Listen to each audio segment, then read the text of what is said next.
오늘 한국 증시는 3거래일 연속 우주 방어에 성공하면서 코스피도 하루 종일 헤매더니만 막판에 다시 상승 반전하면서 마감이 됐습니다.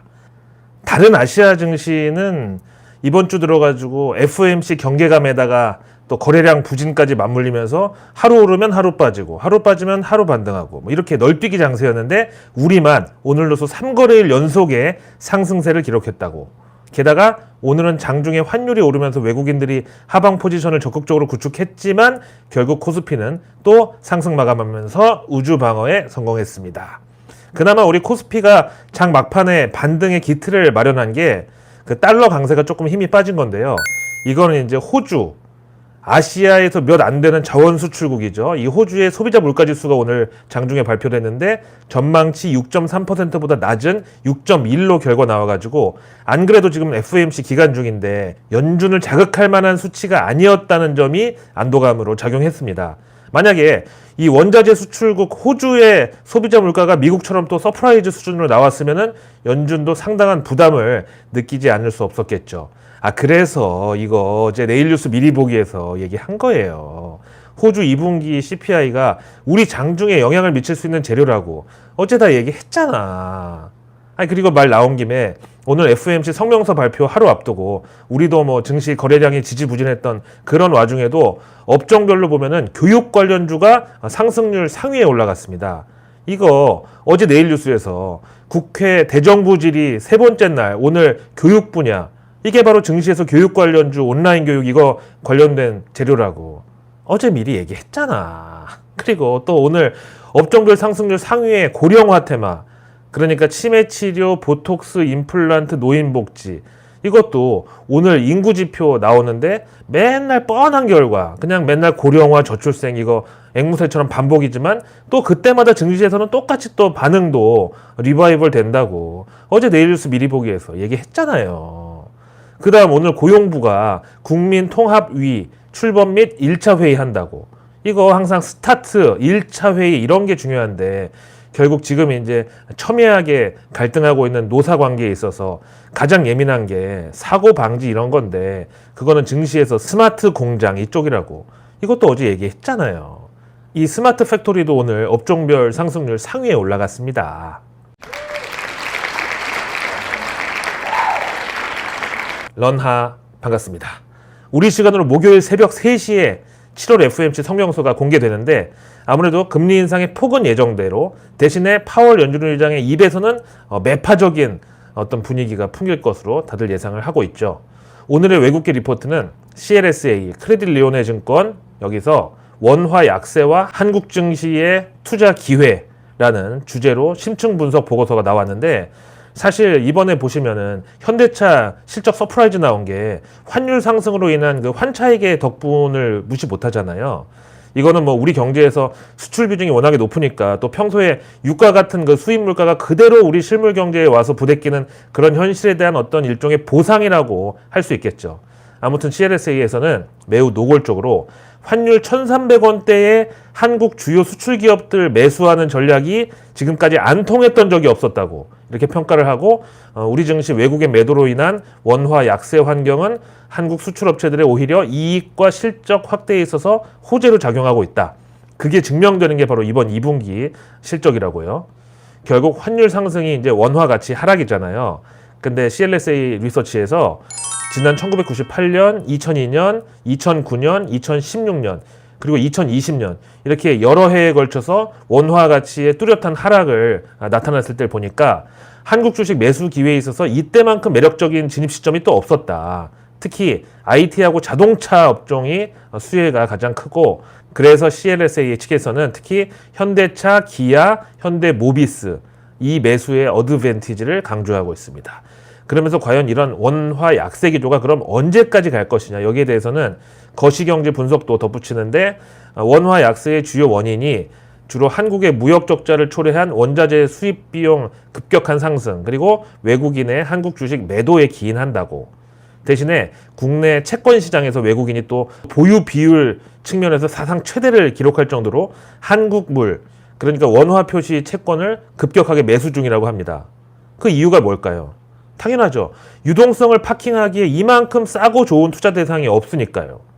즉 글로벌 거시경제 불확실성으로 한국의 CDS 프리미엄이 올랐다. 이거는 팩트인데 대신에 최근 환율 상승, 즉 원화 약세가 한국 경제 펀더멘탈에 대한 우려를 반영하는 것이 아니라는 바로 증거가 저렇게 채권에 몰리는 거, 외국인들이. 그렇잖아요. 한국 경제 자체에 문제가 있으면 한국 원화로 표시되어 있는 채권도 사지 말아야죠. 그러면서 우리 증시에 대해서는 현재 한국의 개인 투자자들이 주식 매수를 크게 늘릴 여력이 없다고 이렇게 정말 뼈를 때리면서, 그래서 다음 한국 증시의 변곡점은 외국인 매수세가 다시 돌아오는 그 시점이라고. 그럼 그때가 도대체 언제냐. 조심스럽게 지금 이 환율 1,300원 정도면은 그런 재반 여건이 거의 마련된 것이라고 보는데, 왜냐하면 앞에도 얘기했던 대로 원화 가치가 과도하게 하락했던 98년, 2002년, 2009년, 2016년, 2020년이 원화 표시 자산 중에서도 뭐 채권도 있지만 한국 주식을 살 수 있는 가장 매력적인 매수 시기였다는 점이 어필을 한다고 CLSA에서 인정하고 있습니다. 뭐 이를테면 한국 수출 기업들의 주식을 매수하면은 현재 유리한 그 환율 상황을 이용하는 게 가능한데, 만약에 글로벌 거시경제 리스크가 확대되면은 환율이 이제 더 오르니까 환차익에 커버해 주는 거고, 리스크가 약화되면은 환율에서는 조금 손해가 나더라도 주식 평가 금액으로 인한 수익이 더 클 것이라고 분석합니다. 그래서 한국 증시에서 이런 환율 플레이의 최적은 바로 IT하고 자동차를 꼽았어요. 그리고 CLSA 리서치 분석에 따르면은 이 두 섹터에서 원화 가치가 1% 하락, 그러니까 환율이 1% 상승할 때마다 수익은 2%가 증가한다고 그렇게 분석합니다.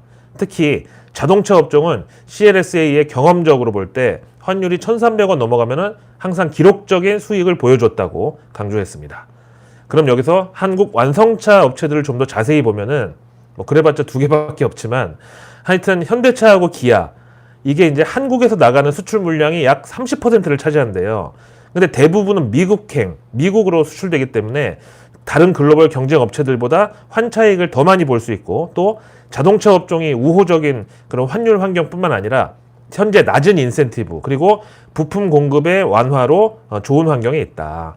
거기다가 주문 기간이 요즘 오래 걸린다고 하잖아요. 이런 억제된 수급으로 인해서 인센티브 상승은 조금 더디게 진행될 것으로 기대하고, 또한 현대차, 기아의 전기차 부문 실적도 장기적인 실적 전망하고 밸류에이션을 끌어올릴 것으로 기대한다고.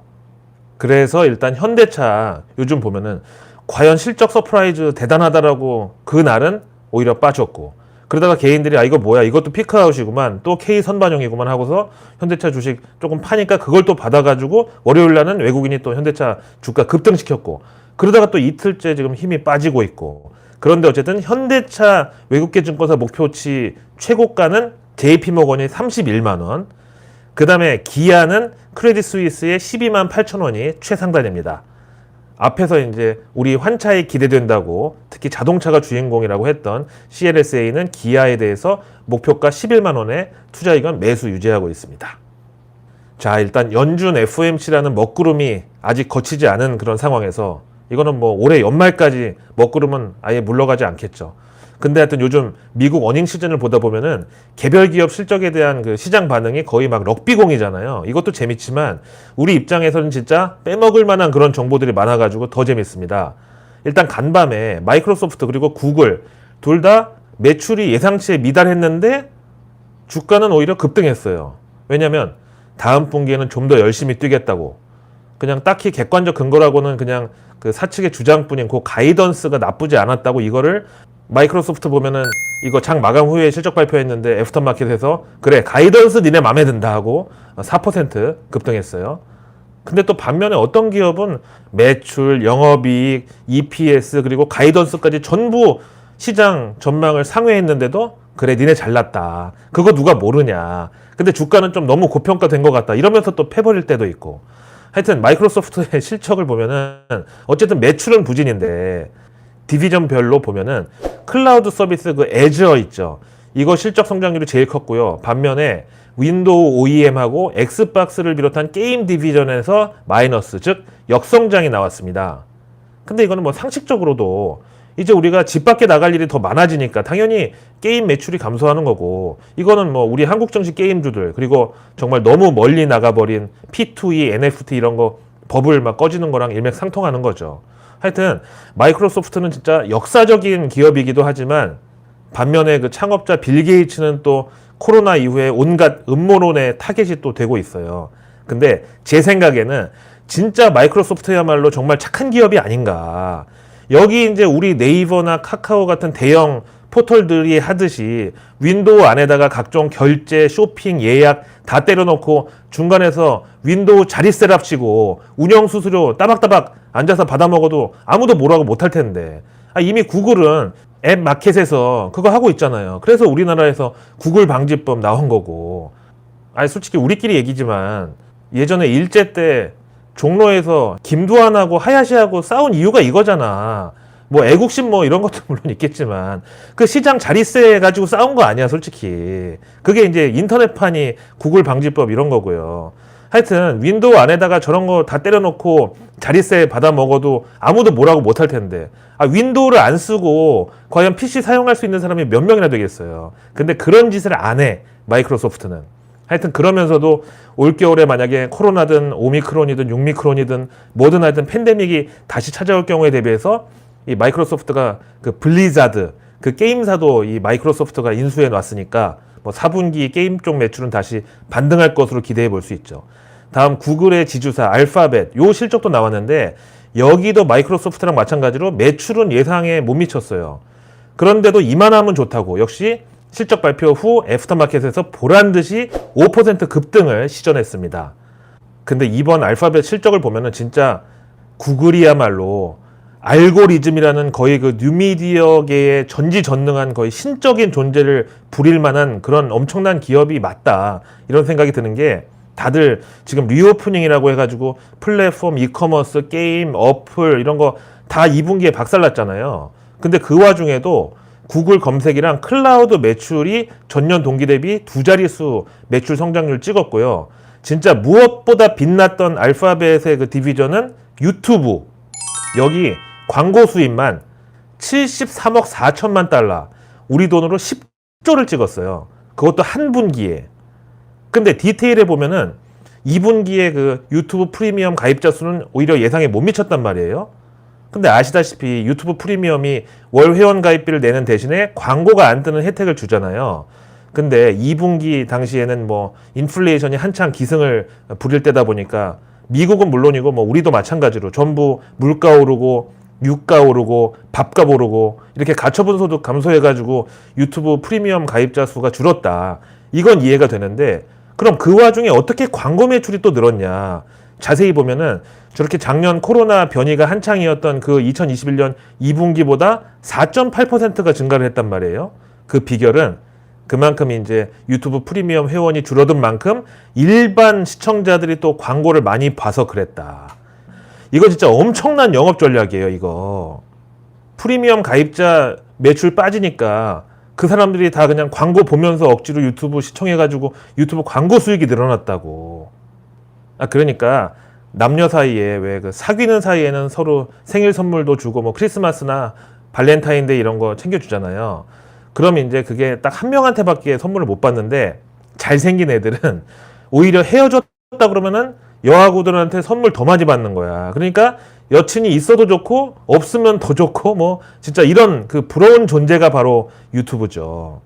지금 미국에서 지난주에 그 스냅부터 트위터, 페이스북 이런 거 온라인 광고 기반 기업들 리오프닝 핑계대면서 다 박살났는데 유튜브만 오히려 실적이 그것도 광고 쪽이 더 증가를 했다고. 근데 더 놀라운 건 뭔지 아세요? 바로 이런 무시무시한 유튜브도 구글 모회사 알파벳이 물적 분할 후 상장이라는 코스를 내보내지 않고 그대로 자회사로 붙들고 있다는 겁니다. 만약에 우리나라 갖다 써봐요. 유튜브 벌써 상장시켰지. 아니 하다못해 그 대형 채널 거기도 지금 상장시킨다고 지네 밸류에이션 뭐 3천억 이내 얼마에 나대고 있는데 참 어처구니가 없어. 아니 유튜브 본사도 상장을 안 했는데 개별 채널이 상장을 한다고요? 아니 김밥 천국도 상장을 안 했는데 거기 김밥에 들어가는 무슨 단무지급도 아니고 거기 뿌리는 깨 납품하는 회사 그것도 동종업체가 한 5만 개 되는데 그 중에 하나가 튀어나와가지고 상장을 하겠다고? 그것도 그동안 그 200만 구독자들 그 동학개미들한테 빨아먹은 책, 강의, 펀드 광고 이런 걸 수익 모델로 해가지고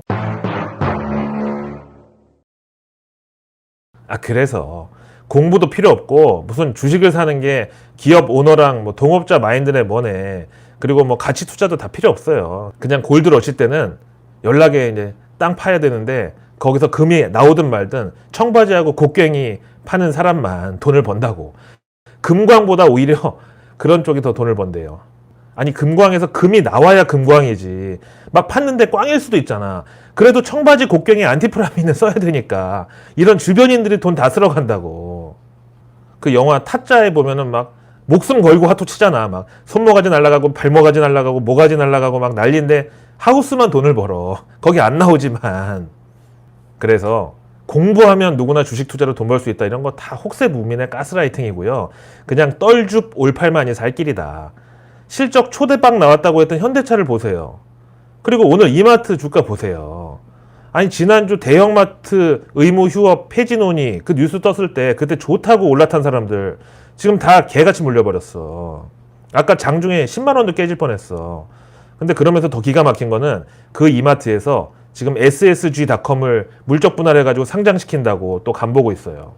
근데 지금은 뭐 증시 분위기도 좀 안 좋고 또 지난 그 LG 에너지 솔루션 상장 이후 그 투자자들 사이에서 물적 분할하면 양아치진 막 이렇게 인식이 워낙 안 좋아져가지고 일단 연기를 하는 그런 분위기인데 그런다고 과연 안 하겠습니까? K 증시에서 제일 쉽게 시장 돈 빨아먹는 기술인 그 분신술을 과연 안 쓰고 참겠냐고요. 절대 기대하지 마세요. 주총에서 뭐 소액 주주들이 반대한다? 그러면 지분 10% 가진 국민연금도 여기 동조하고 외국인들도 동조하고 이러면은 표 대결해서 정용진 부회장이 지분 19% 가졌고 이명희 여사가 10% 요거 합쳐봤자 뭐 한 30%가 안 되는데 근데 물적 분할하려면 3분의 2 이상이 찬성을 해야 되잖아요. 그럼 결국 물적 분할을 못할 것이다? 그렇게 안심하기에는 여기는 바로 K 증시다. 물적 분할을 주총 없이도 처리하는 방법이 다 있다. 그게 지난번에 봤던 그 KT가 KT 클라우드 만들 때 그때처럼 현물 출자 방식으로 하면 된다. 현물 출자는 주총이고 뭐고 필요도 없어요. 원래 주식회사라는 게 여러 주주를 상대로 주식을 발행해가지고 확보한 자금으로 만들어지는 법인 형태잖아요. 근데 주식회사의 주주가 될 사람은 보통 주식 대금을 현금으로 내는 게 보편적이죠. 하지만 현금 이외에도 현물을 내고 주식을 매수할 수가 있어요. 이게 바로 이제 개인들이 접근할 수 없는 영역인데 이거를 현물 출자라고 합니다. 현물 대상에는 뭐 다양하죠. 토지, 건물, 그리고 유가증권 이런 유형자산은 기본이고요. 여기 뭐 특허권, 영업권 같은 무형자산도 가능한데 개인은 이런 걸 인정을 못 받잖아. 사실 삼성전자도 물적 분할이 만약에 좀 그러면은 이 현물 출자 방식으로 파운드리를 좀 분할할 가능성이 큰데 사실 삼성전자 특허권, 지적재산권, 영업권 하다못해 파운드리 설비 이런 거 얼마든지 사실 현물로 잡을 수 있고요. 그 가치는 기업 입장에서 얼마든지 조금 뻥튀기가 가능하잖아요.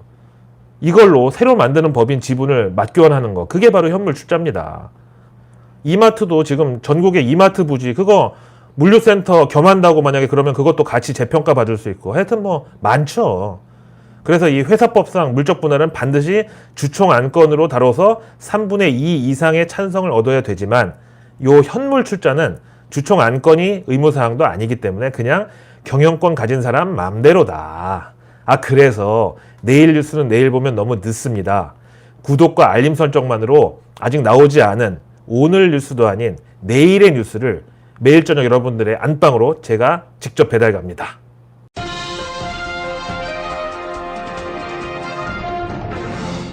내일은 7월 28일 목요일 되겠습니다.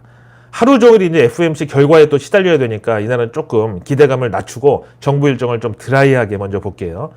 우선 비상 거시경제금융회의 이건 일단 환율 그리고 한국은행의 하반기 금리 인상 기조에 대해서 얘기가 나올 것 같고 지금 IMF를 비롯해서 민간의 그 글로벌 IB들도 우리나라 하반기 경제 성장률을 자꾸 하향하고 있습니다. 평소 같으면 이런 그 경고를 보면은 평소 같았으면은 이런 경고를 무시하지 못하고 유동성 완화 내지는 금리 인하 카드까지 조금 보여줄 수 있는 게 한국은행인데 이번엔 다르다. 우는 아이 뭐 젖준다고 지금까지는 그랬지만 이제는 울어도 안 준다. 왜? 지금은 배고파서 우는 게 아니라 더 먹겠다고 달라는 거기 때문에 그게 이제 안 통한다. 다음 내일 국정 현안 점검 조정 회의가 있습니다. 그리고 경제 규제 혁신 TF 회의 그리고 인구 위기 대응 TF 2차 회의가 현 정부에서 열립니다. 요것도 계속 이제 고령화 저출생 그리고 1인 가구 증가 요 테마가 맨날 이런 지표 나오고 뉴스 쓸 때마다 너무 뻔하지만 또 뻔하게 또 반응이 있어요, 증시에서. 그리고 야생동물 보호 및 관리에 관한 법률 하위 법령 입법 예고가 내일 있는데요. 이제 올겨울에 또 다른 팬데믹에 대비해야 한다고 하면은 이런 수인성 전염병 요 관리 요거 이제 증시 특히 바이오의 테마주들이 있어요. 그리고 내일은 2022년 한중 공동 취업 방류 행사를 개최합니다. 다른 때보다 그러니까 노골적으로 말하면 전 정권보다 이런 한중 문화 행사 같은 게 조금 뉴스에 좀 주목을 받기는 약간 좀 힘든 현재 상황이긴 하지만 어쨌든 우리는 일본하고 중국과 바다를 같이 공유하고 있다는 점에서 이런 해양 수산물 이쪽 분야하고 연결된 테마입니다. 그리고 내일 정부에서 해양 바이오 산업 신성장 전략 무려 5년짜리 올해 2022년부터 2027년까지 이 수립 계획을 공개합니다. 해양 바이오는 다트에다가 검색해 보시면 그대로 쭉 나옵니다. 그리고 내일 지능형 홈 네트워크 실태조사 결과 발표가 있습니다. 이거 아무래도 언택트 테마고요. 미국에서 뭐 줌 비디오 같은 거 보면은 아무리 좋은 테마라도 유동성 물 빠지고 버블 꺼졌을 때 주가가 얼마나 잔인한지 차트만 보셔도 알 수 있습니다. 그리고 내일은 한국과 아르헨티나 간 ICT 협력 MOU 체결식이 있습니다. 항상 이런 게 있을 때는 우리가 그 나라에 수출할 게 뭔가도 중요하고 그 나라로부터 우리가 대가로 받아올 게 뭔가 주로 원자재 부국이면 좋아요. 그리고 내일 농식품 공공 빅데이터 아이디어의 날개를 달다라는 보도자료가 정부에서 공개되는데 이제는 축산물 도매 시장에도 온라인 경매를 전격 도입한다. 그래서 제가 늘 얘기하는 신선식품에도 가격 원산지 표시를 바코드 블록체인 활용한다. 이거는 굉장히 테마가 커요. 그리고 내일 보도자료 또 하나가 배달 로봇 실증 조건 완화로 국민에게 한 발 더 빨리 간다. 요건 이제 드론 관련주에 연결되겠고요. 그리고 또 다른 보도자료는 8월부터 자립 준비 청년 자립수당을 월 30만 원에서 35만 원으로 인상한다는 그 자료가 나옵니다. 다음 학교 교육 활성화 관련 전문가 간담회도 있고요. 그 다음에 산업부에서는 전기 안전 분야 교육 규제 혁신 추진한다고. 요거는 이제 또 한 번 스마트 팩토리 그리고 중대재해처벌법 관련 테마입니다. 그리고 내일 환경부는 개인 지하수 관정 자연 방사성 물질 선제적 대응으로 먹는 물 안전성 확보. 요거는 이제 수처리 관련주. 그리고 내일 농식품부는 외식업계, 이번에는 중식하고 서양식을 대상으로 물가 안정 점검 회의 결과를 발표합니다. 이거는 뭐 그냥 정부에서 가격 올리지 말라고 압박하는 건데 그럴 때 이제 풍선 효과로 뜨는 게 또 밀키트 레디밀 HMR 되겠습니다. 내일 복지부는 비대면 진료 중개 플랫폼 현장 간담회를 나갑니다. 서울 닥터나우 본사. 요거는 이제 스마트 병원 원격 진료 테마 되겠고요. 그리고 내일 고용부는 건설 현장 기계 장비로 인한 사망사고 발생 주의 당부. 요것도 중대재해처벌법 관련 테마고 내일 국가표준호는 AI 인공지능 응용 제품 안전관리 지침 개발 착수가 있습니다. 이어서 내일 목요일 경제 일정은 7월 기업경기실사지수 BSI랑 경기심리지수 ESI 동시에 나오고요. 대신에 현재 우리가 살고 있는 7월 현재 지표라는 점에서 중요합니다. 대부분의 경제지표들은 왜 한두 달 정도 이제 펜딩이잖아요. 그런 면에서 내일 6월에 주요 유통업체 매출 동향, 그리고 6월 무역지수 및 교역 조건, 그리고 6월 사업체 노동력 조사 결과 발표가 또 있습니다.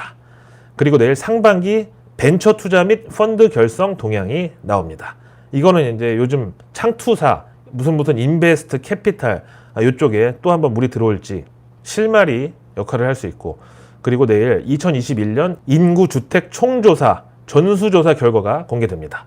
이것도 이제 똑같아요. 고령화 1인 가구 이쪽 테마.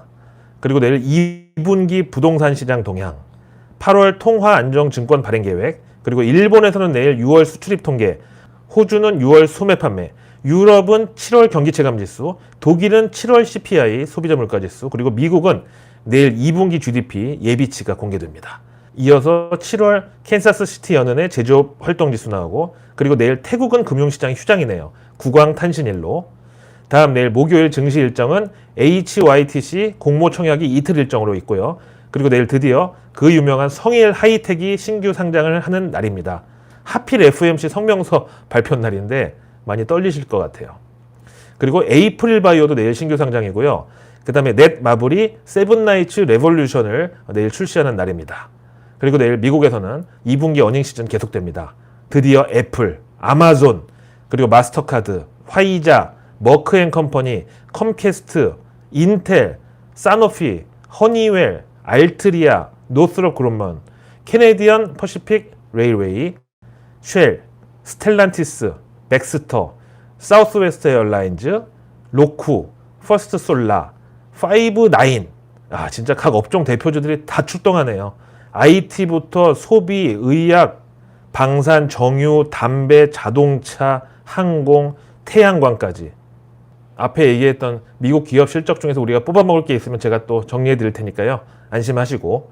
자, 오늘 하루도 고생 많으셨습니다. 저는 내일의 내일 뉴스를 또 들고 찾아뵙겠습니다. 고맙습니다.